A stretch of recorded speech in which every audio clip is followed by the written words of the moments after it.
আল্লাহ বলতেছেন,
তোমার সঙ্গে একসঙ্গে খেলা খেলতো, তোমার সঙ্গে বের হয়ে যেত, আজ তাকে দেখা যায় না, সে কবর চলে গিয়েছে, তাকে মরতে হয়েছে। ঠিক ওইভাবে আপনাকে আমাকে মরতে হবে, ওইভাবে আপনাকে আমাকে কবরে যাইতে হবে।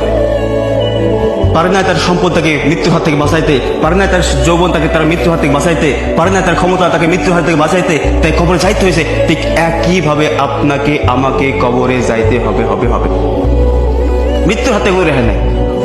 দুনিয়াতে ভালো মন্দ খেলেও মারা যাব, না খেলেও মারা যাব, আলিশান বিল্ডিং এ বাস করলেও মারা যাব, এটা কুড়ে ঘরে বাস করলে মারা যাব, একজন রিক্সা চালকও মারা যাবে, একজন ব্যবসায়ী মারা যাবে, প্রত্যেককে মরতে হবে।